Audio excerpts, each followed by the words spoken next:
Hello everyone, this is Jyotsna Tiwari and welcome to Exampur banking classes. So जी हाँ guys, स्वागत है आप सभी का एग्जामपुर बैंकिंग क्लासेस में, जहां पर मैं आप सभी के साथ डिस्कस करूंगी कुछ इंपॉर्टेंट टॉपिक्स एंड क्वेश्चंस जो आपके आने वाले एग्जाम्स के लिए बहुत ही ज्यादा इंपॉर्टेंट है, राइट। तो बच्चे एक बार फटाफट से सेशन को ज्वाइन कर लीजिए और ज्यादा से ज्यादा अपने दोस्त, कलीग, रिलेटिव, रिश्तेदार, नातेदार, भाई जो कोई भी है सभी के साथ सेशन को शेयर भी कर दीजिए, क्योंकि जितने ज्यादा लोग होंगे उतना ही बेहतरीन, उतना ही इंटरेस्टिंग ये सेशन आपके लिए बनने वाला है, राइट।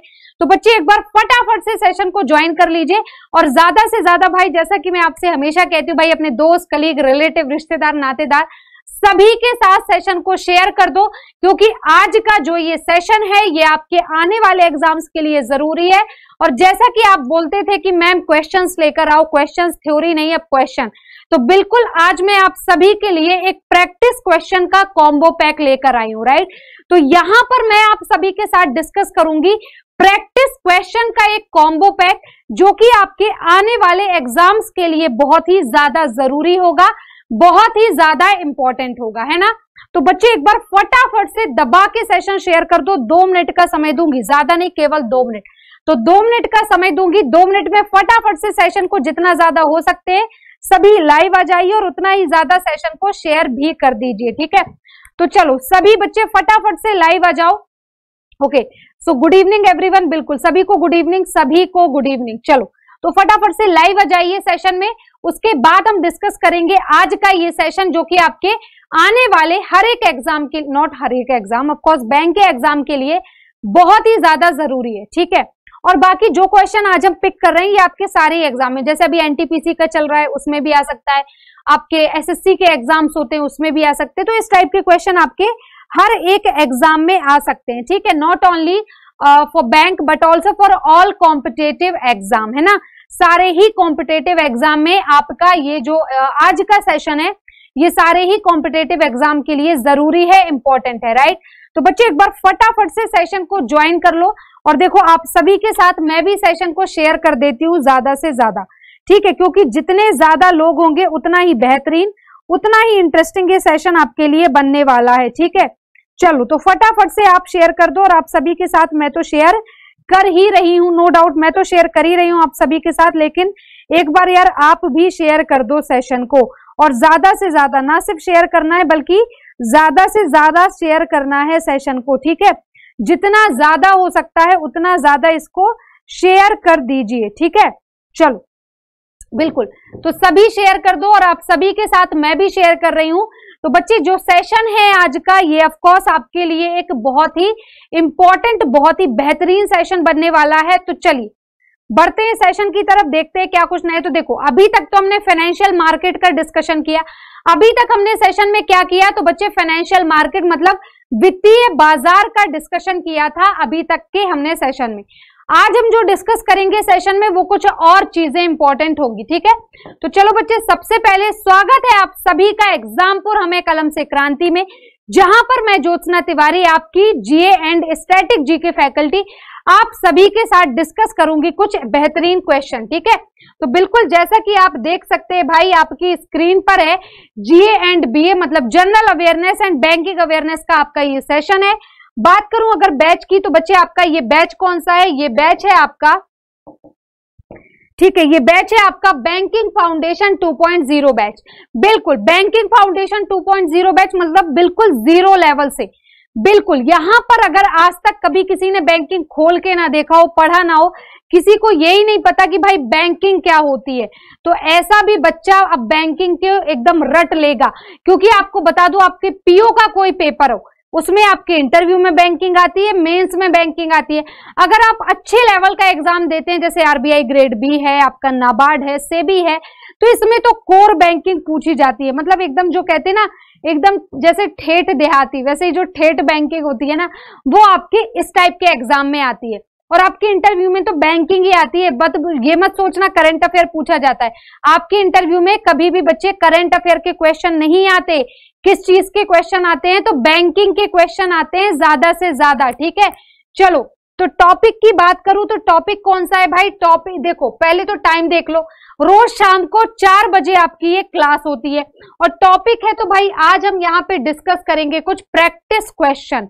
यहाँ पर हम क्या करने वाले हैं, तो कुछ प्रैक्टिस क्वेश्चन का कॉम्बो पैक या कुछ प्रैक्टिस क्वेश्चन का डिस्कशन करने वाले हैं। क्लियर है सभी को? चलो तो बढ़ते हैं। और यहाँ पर जैसा कि आप देख सकते हैं मेरा पोस्टर बैंकिंग फाउंडेशन बैच 2.0, ठीक है, बैंकिंग फाउंडेशन 2.0 का बैच है ये, ठीक है। तो बिल्कुल एकमात्र लक्ष्य है आपका सिलेक्शन।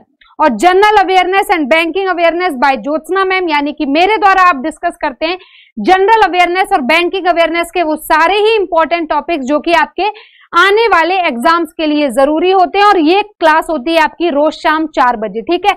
अभी तक नहीं पता या कोई वो बच्चा जो पहली बार मेरी क्लास अटेंड कर रहा है, जान लो ये क्लास आपकी रोज शाम को 4 बजे होती है। तो भाई कहीं भी दुनिया जमाने में व्यस्त हो, शाम को 4 बजे आ जाया करो एग्जामपुर बैंकिंग क्लासेस और मेन एग्जामपुर यूट्यूब चैनल पर लाइव, ठीक है, जहां पर चलती हैं आपकी ये बेहतरीन क्लासेस, जहां पर डिस्कशन होता है आपकी इन बेहतरीन क्लासेस का। क्लियर है ना सभी को? चलो अब बढ़ते हैं आगे।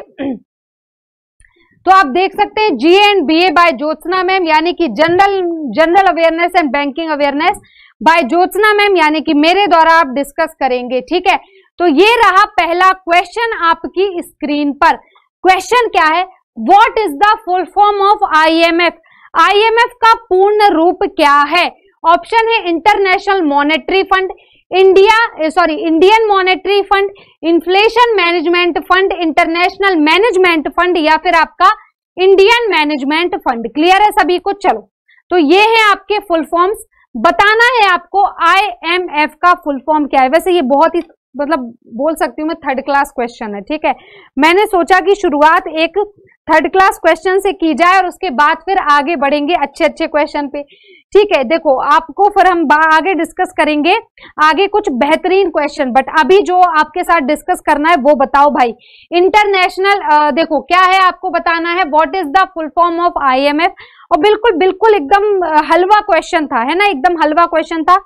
पता था सब ऐसे 2 सेकंड में आंसर दोगे, जानती थी मैं भाई, जानती थी, है ना। तो बिल्कुल सभी के आंसर आने स्टार्ट हो चुके हैं।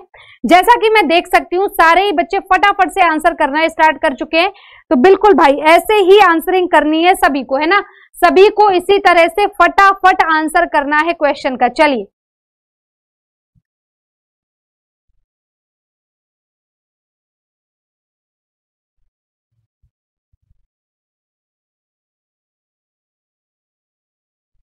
फटाफट से आंसर करो भाई, इसका सही आंसर क्या होगा?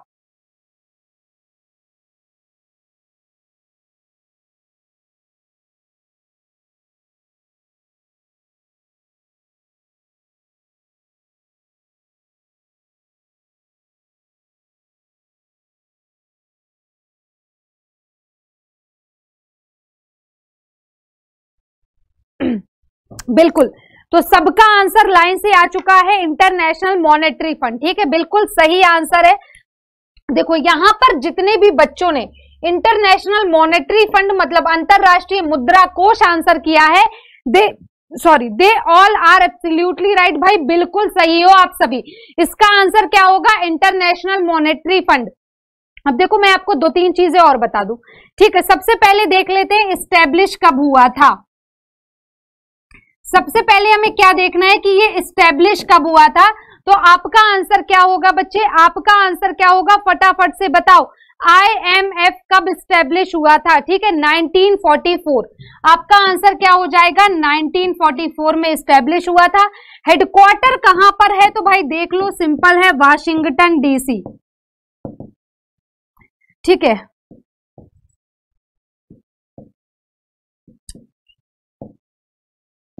हेडक्वार्टर कहां पर है बच्चे? तो आपका आंसर क्या होगा कि वाशिंगटन DC में इसका हेडक्वार्टर है। यूएसए वाशिंगटन DC में इसका हेडक्वार्टर है। बात करूं चीफ इकोनॉमिस्ट कौन है, तो भाई ये हमारे लिए बहुत प्राउड की बात है। चीफ इकोनॉमिस्ट कौन है? प्राउड की बात क्यों है? कि क्योंकि ये इंडियन है, गीता गोपीनाथ। चीफ इकोनॉमिस्ट कौन है? तो भाई ये एक इंडियन है जिनका नाम क्या है? गीता गोपीनाथ है। ठीक है, आगे बात करूं मैनेजिंग डायरेक्टर या एमडी जिनको कह सकते हो आप, मैनेजिंग डायरेक्टर या एमडी जिनको कह सकते हो, वो कौन है? तो वो है क्रिस्टेलिना जॉर्जिविया।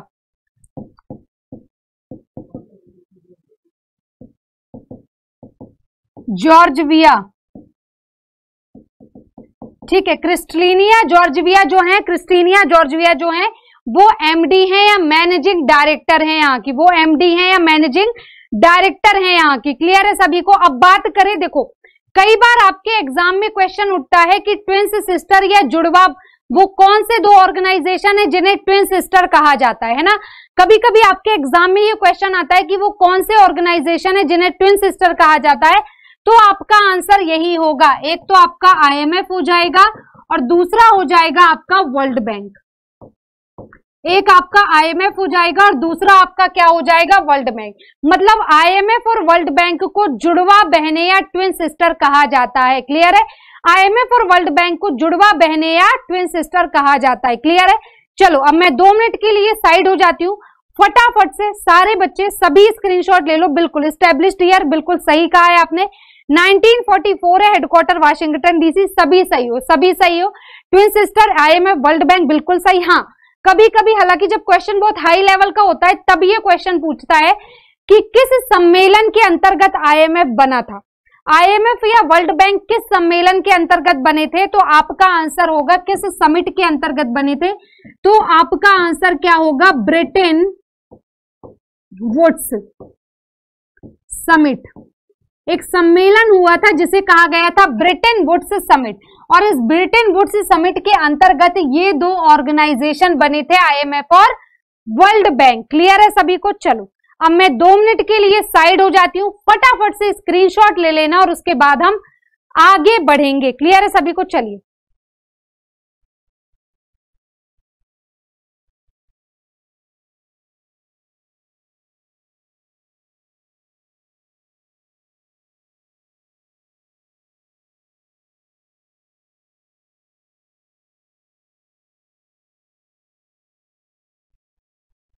और मुझे पूरी उम्मीद है आपने स्क्रीनशॉट ले लिया होगा। 2 मिनट का समय लगता ही है यार।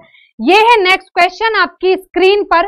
क्वेश्चन है which public sector bank among the following has the largest number of foreign branch.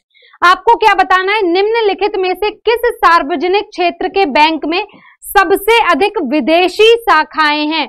मतलब आपको बताना है इनमें से कौन सा पब्लिक सेक्टर बैंक है जिसकी सबसे ज्यादा ब्रांचेस कहां पर है? फॉरेन में, जिसकी सबसे ज्यादा ब्रांच है। ऑप्शन है state bank of India, bank of Baroda, Andhra bank, bank of India या पंजाब नेशनल बैंक। फटाफट से बताओ भाई आंसर क्या होगा। क्वेश्चन उम्मीद है समझ में आ गया होगा। क्वेश्चन ये है कि इन 5 पब्लिक, ये जो ऑप्शंस है इनमें से कौन सा पब्लिक सेक्टर बैंक है जिसकी सबसे ज्यादा ब्रांच कहां पर है? इंडिया के बाहर, मतलब फॉरेन में है। फटाफट से बताओ।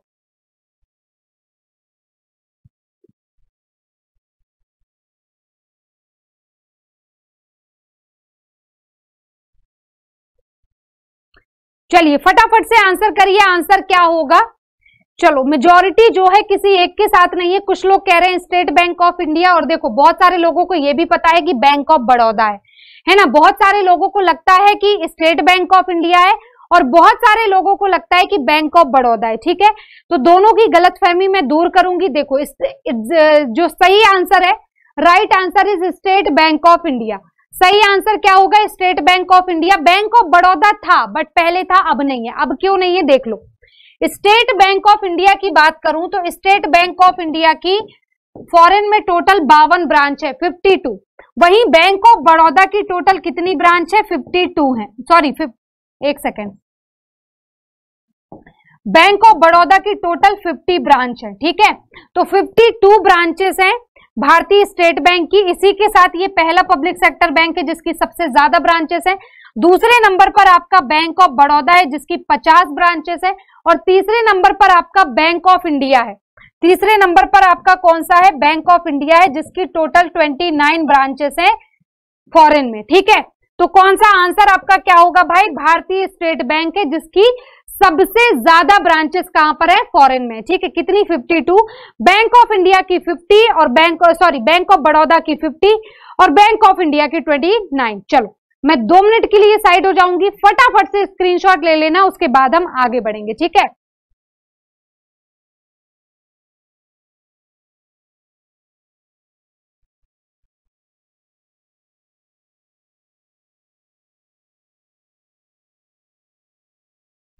चलिए, तो उम्मीद है मुझे आपने स्क्रीनशॉट ले लिया होगा। इसी के साथ बढ़ते हैं नेक्स्ट क्वेश्चन की तरफ, और ये रहा आपका नेक्स्ट क्वेश्चन आपकी स्क्रीन पर। क्वेश्चन क्या है? At the time of periodical review which of the following rates are reviewed by the Reserve Bank of India. क्या बोला है? बोला है समय समय पर समीक्षा के बाद भारतीय रिजर्व बैंक द्वारा इनमें से किस दर की समीक्षा की जाती है। क्वेश्चन मैं आपको समझा देती हूँ, शायद आपको ना समझ में आया हो। कई बार आप छोटी छोटी गलतियां क्यों कर देते हैं?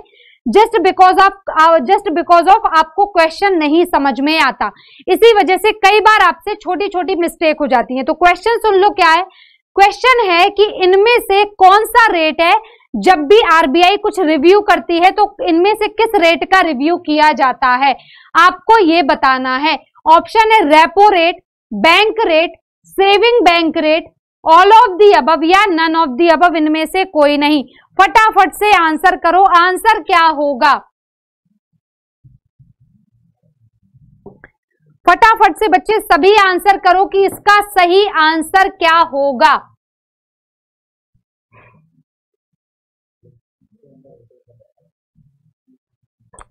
चलिए फटाफट से आंसर करिए कि इसका सही आंसर क्या होगा। और देखो आंसर सभी को करना है यार, सिंपल सी बात है। गलत आंसर करो, सही आंसर करो, डजंट मैटर। गलत सही कुछ भी आंसर करिए, उससे फर्क नहीं पड़ता है, बट आंसर देखो सभी को करना है, क्योंकि हम सभी यहां पर कुछ नया सीखने ही आए हैं। क्लियर है?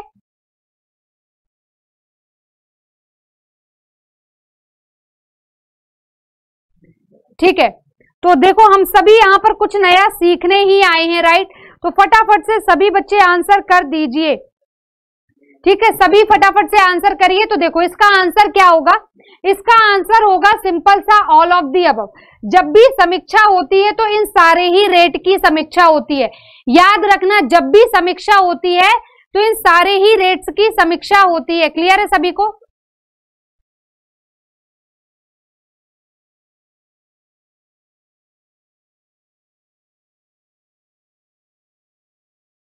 तो याद रखना कि जब भी समीक्षा होती है तो सारे रेट की होती है।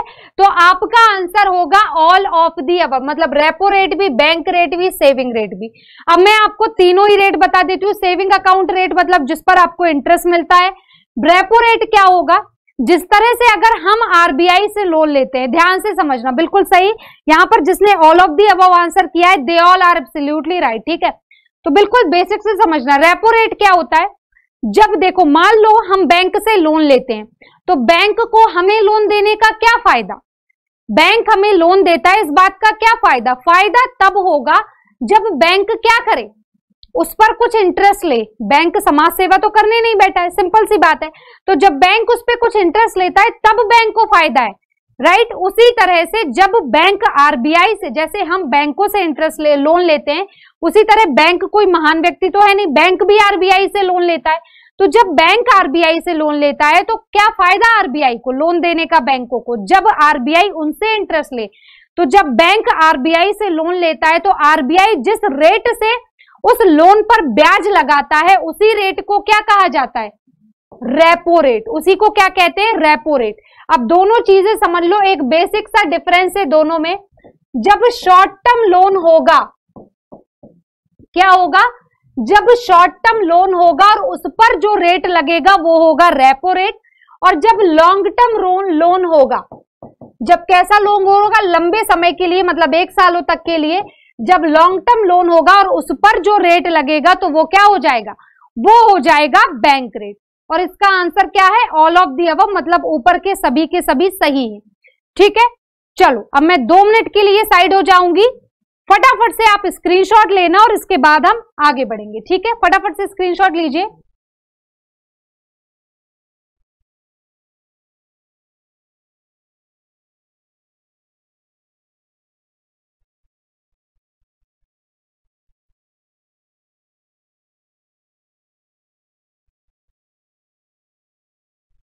चलिए, तो मुझे पूरी पूरी उम्मीद है अभी तक आपने स्क्रीनशॉट ले लिए होंगे। बढ़ते हैं आगे। ये रहा नेक्स्ट क्वेश्चन आपकी स्क्रीन पर, फटाफट से बताओ। क्वेश्चन है, what is the sensitive index on the national stock exchange of India also known as. क्या बताना है? ये तो हालांकि मैंने अभी, आपका ये चैप्टर चल ही रहा है, मैंने यहां तक अभी मैं पहुंची नहीं हूं, फिर भी सुन लो। भारत के नेशनल स्टॉक एक्सचेंज के संवेदनशील सूचकांक को क्या कहा जाता है? आपको क्या बताना है कि भारत का जो नेशनल स्टॉक एक्सचेंज होता है उसके संवेदनशील सूचकांक को क्या कहते हैं? ऑप्शन है सेंसेक्स, क्रिस, सीएसई, एमएसई या निफ्टी। आपको क्या बताना है? Sensex, CRIS, CSE, NSE, sorry MSE या निफ्टी। क्या होगा सही आंसर? देखो, इंडेक्स होता है, देखो मैं बता दूं आपको ये है क्या एग्जैक्टली। जिस तरह से आप क्या करते हो, जिस तरह से आप अपनी जैसे आपकी एक कॉपी होती है या आपका रजिस्टर कुछ भी है, तो उसमें प्रॉपर आपको ये पता, आपका बुक होती है तो उसमें आपको प्रॉपर पता चल जाए कि ये चैप्टर किस पेज पर है। ठीक है, उस बुक में आपको ये प्रॉपर पता चल जाए कि ये पर्टिकुलर चैप्टर किस पेज पर है। और जब आपको ये चीजें पता चल जाती हैं तो आपके लिए आसान हो जाता है क्या करना, उस पर्टिकुलर चैप्टर को ढूंढना। उसी तरह से कंपनी को ढूंढना आसान हो उसके लिए क्या इंडेक्स बनाए गए हैं। तो आपको ये बताना है कि नेशनल स्टॉक एक्सचेंज का इंडेक्स कौन सा है। इनमें से नेशनल स्टॉक एक्सचेंज का इंडेक्स कौन सा है? सेंसेक्स, क्रिस, सीएसई, एमएसई और निफ्टी। फटाफट आंसर करो। चलो, कहीं बहुत सारे बच्चे मुझे यहाँ पे थोड़ा कंफ्यूज दिख रहे हैं, देख लेते हैं आंसर क्या होगा। बहुत सारे बच्चे मुझे कंफ्यूज दिख रहे हैं।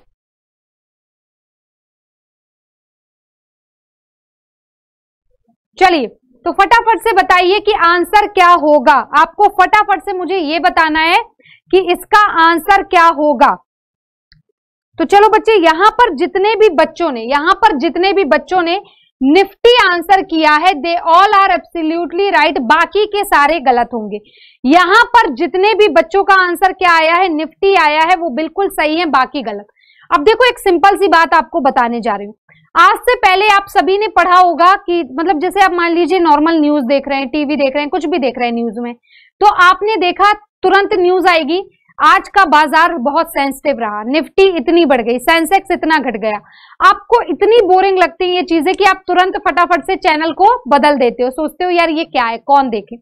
तो मैं आपको बताती हूँ कि एग्जैक्टली सेंसेक्स बढ़ता कैसे, निफ्टी घटती कैसे है। ठीक है, तो देखो, कुछ कंपनियां आपकी नेशनल स्टॉक एक्सचेंज में लिस्टेड होती है, कुछ कंपनी आपकी बॉम्बे स्टॉक एक्सचेंज में लिस्टेड होती हैं। ठीक है, नेशनल स्टॉक एक्सचेंज का जो इंडेक्स है वो निफ्टी है, उसी तरह से जो आपका बॉम्बे स्टॉक एक्सचेंज होता है, उसी तरह से आपका जो बॉम्बे स्टॉक एक्सचेंज होता है उसका सेंसेक्स, उसका जो एक्सचेंज, उसका जो इंडेक्स होता है वो क्या होता है, वो होता है सेंसेक्स।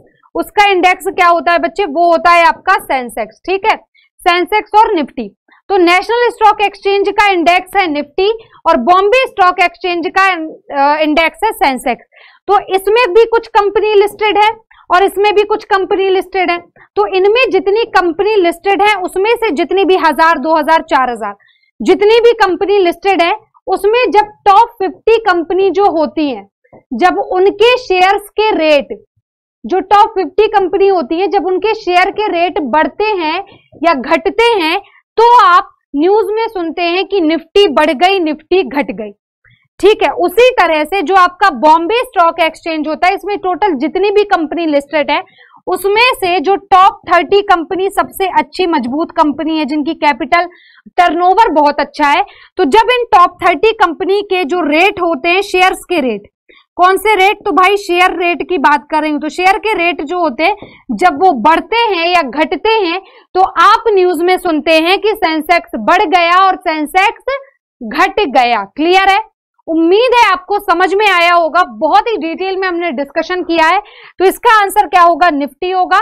तो मैं 2 मिनट के लिए साइड हो जाऊंगी, सारे ही बच्चे फटाफट से स्क्रीनशॉट ले लेना और इसके बाद हम आगे बढ़ेंगे। ठीक है, तो मैं 2 मिनट के लिए किनारे हो जाऊंगी, सभी बच्चे स्क्रीनशॉट ले लेना और इसके बाद हम आगे बढ़ेंगे और कुछ और चीजों का करेंगे डिस्कशन। राइट, चलिए।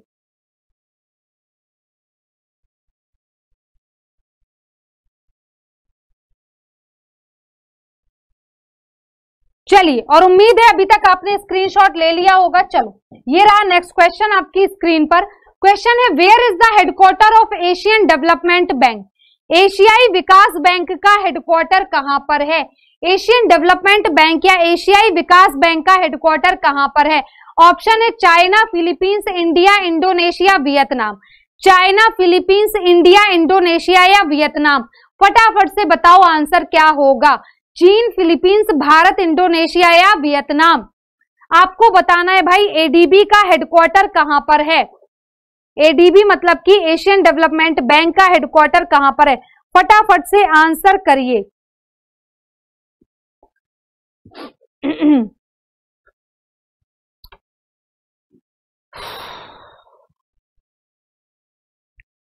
चलिए, और आंसर सभी को करना है ना, सिंपल सी बात है भाई। गलत सही जो भी आंसर करते हो डजंट मैटर, गलत सही जो भी आंसर करते हो इससे फर्क नहीं पड़ता। बस बात इतनी सी है बच्चे कि आंसर सभी को करना है, ठीक है ना।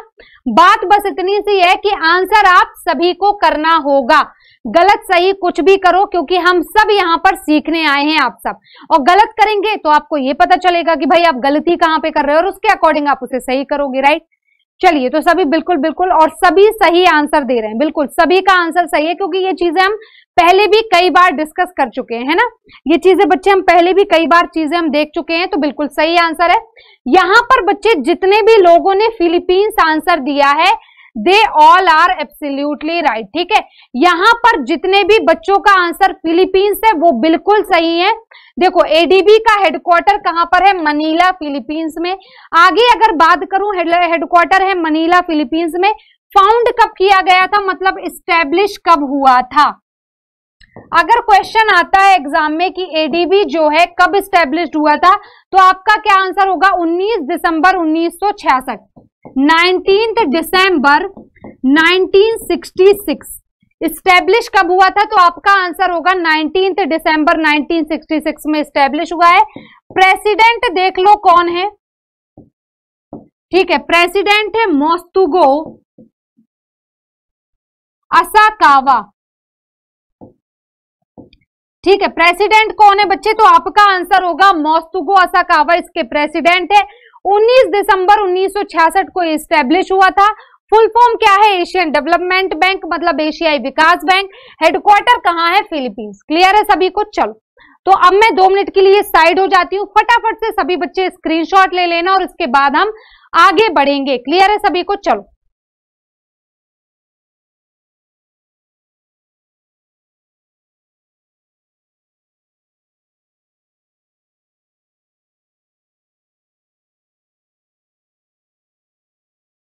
तो उम्मीद है सभी ने स्क्रीनशॉट ले लिया होगा। देखिए, ये रहा नेक्स्ट क्वेश्चन आपकी स्क्रीन पर, फटाफट से आंसर करो। क्वेश्चन है, द मनी या commercial bank needs to preserve in the form of cash, gold और bonds before providing credit to their own customers is known as cash reserve ratio, marginal standing facility, statutory liquidity ratio, liquidity adjustment facility या none of the above. Hindi में देखो क्या लिखा है। लिखा है एक वाणिज्यिक बैंक, किसकी बात हो रही है? वाणिज्यिक बैंक की। तो एक वाणिज्यिक बैंक को अपने स्वयं के ग्राहकों को ऋण प्रदान करने से पहले एक तो नकदी, सोना और बॉन्ड, किसमें? नकदी, सोना और बॉन्ड के रूप में कुछ चीजें संरक्षित करके रखनी पड़ती है। वो किसके अंतर्गत रखना पड़ता है? नकद आरक्षित अनुपात के, मतलब सीआरआर, सीमांत स्थायी सुविधा मतलब कि मार्जिनल स्टैंडिंग फैसिलिटी, वैधानिक तरलता अनुपात मतलब आपका एसएलआर हो जाएगा, ये आपका एमएसएफ हो जाएगा, ये आपका सीआरआर हो जाएगा, ये आपका एलएएफ हो जाएगा, और ये आपका क्या हो जाएगा? नन ऑफ द अबव, इनमें से कोई नहीं। फटाफट से बताओ कि किसके अंतर्गत, इनमें से कौन सा टर्म है जिसके अंतर्गत बैंकों को अपने खुद के पास 3 फॉर्म में पैसा रखना पड़ता है? कैश, गोल्ड और गवर्नमेंट सिक्योरिटी। फटाफट से आंसर करो बच्चे, इसका आंसर क्या होगा? चलो, और देखो आंसर सभी को करना है, सिंपल सी बात है भाई, आंसर सभी को करना है। गलत सही कुछ भी आंसर करो, डजंट मैटर, बट आंसर सभी को करना है, ठीक है। तो आंसर करिए फटाफट से कि आंसर क्या होगा। सभी आंसर करिए, मैं 2 मिनट के लिए साइड हो जाती हूं। अच्छे से पढ़ लीजिए।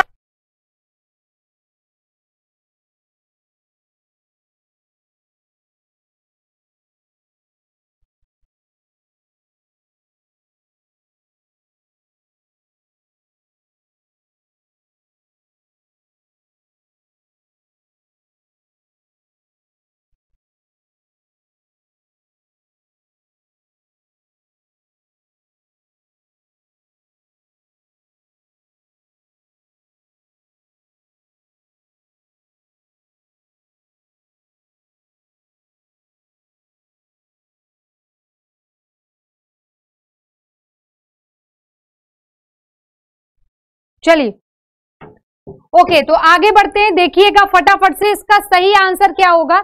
तो देखो बच्चे, यहां पर जितने भी लोगों ने SLR आंसर किया है, they all are absolutely right, है ना।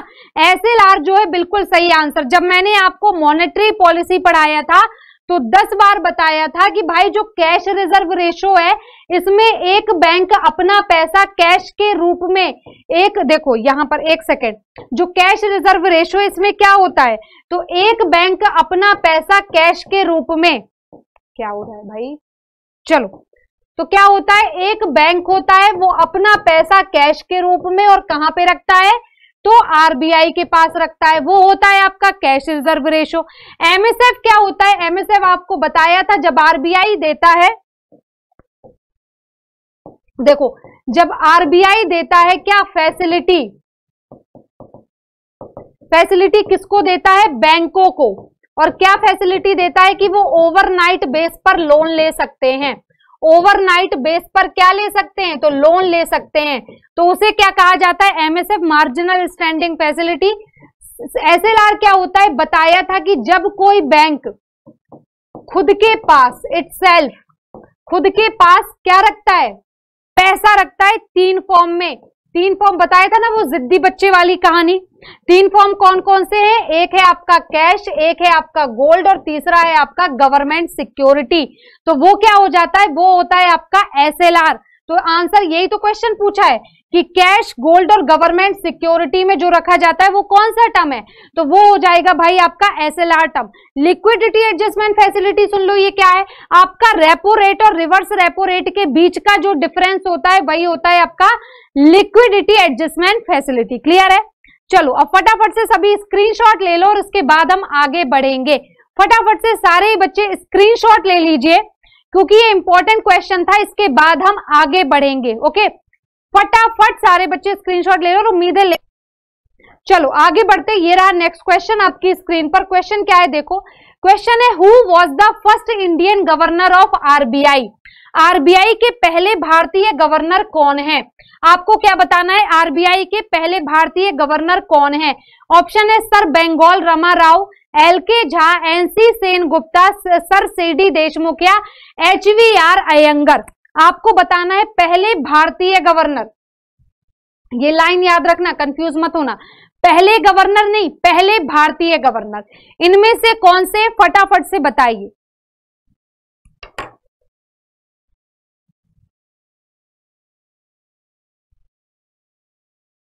चलिए फटाफट बताइए आंसर क्या होगा। आंसर सभी को करना है, ठीक है ना, आंसर सभी को करना है।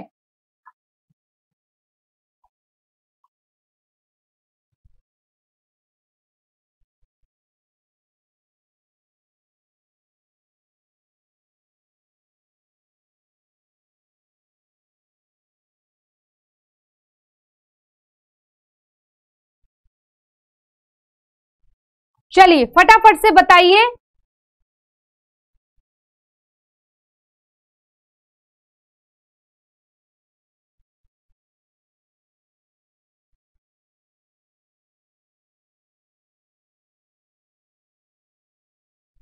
चलिए फटाफट से आंसर करिए, बताइए RBI के पहले भारतीय गवर्नर। तो बच्चे आपका आंसर क्या होगा, सर CD देशमुख।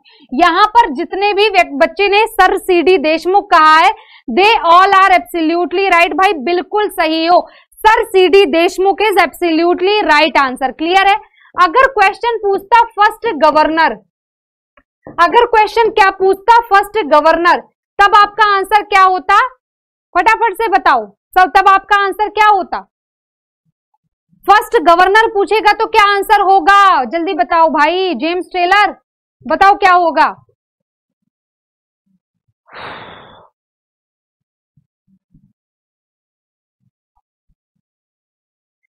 चलो फटाफट से बताओ क्या होगा। ऑसबोर्न स्मिथ, जेम्स टेलर तो सेकंड है, फर्स्ट गवर्नर पूछता तो ऑसबोर्न स्मिथ, लेकिन क्या पूछा, फर्स्ट इंडियन गवर्नर, पहला भारतीय गवर्नर, तो सीडी देशमुख। रितेश देशमुख, ऐसे तो आपको याद नहीं रहेगा, बता देती हूँ। रितेश देशमुख का नाम तो सभी ने सुना होगा ना, रितेश देशमुख का नाम सभी ने सुना है कि नहीं? बिल्कुल सुना होगा, हीरो है भाई, उसको कैसे भूल सकते हो, मूवियां कहाँ छोड़ते हो आप लोग। तो उन्हीं के ग्रैंड फादर हैं ये सर सीडी देशमुख। और ये सच है, ऐसा नहीं है कि मैम इसलिए बता रही है ताकि हमें याद हो जाए, ये सच बात है कि जो रितेश देशमुख के ग्रैंडफादर हैं ये सीडी देशमुख, ठीक है, और भारत के पहले इंडियन गवर्नर हैं। चलो फटाफट से इसका स्क्रीनशॉट लो और उसके बाद हम आगे बढ़ेंगे। फटाफट से सभी बच्चे इसका स्क्रीनशॉट ले लीजिए और उसके बाद हम आगे बढ़ेंगे। क्लियर है? चलो, और उम्मीद है ले लिया होगा। ये रहा नेक्स्ट क्वेश्चन, फटाफट आंसर करो। क्वेश्चन है, each of the local board of the Reserve Bank of India can how many members. भारतीय रिजर्व बैंक के प्रत्येक स्थानीय बोर्ड में कितने सदस्य हो सकते हैं? भारतीय रिजर्व बैंक के प्रत्येक स्थानीय बोर्ड में टोटल कितने सदस्य हो सकते हैं? ऑप्शन है 8, 11, 4, 5 और 6। ऑप्शन क्या है? 8, 11, 4, 5 और 6। फटाफट आंसर करो, आंसर क्या होगा?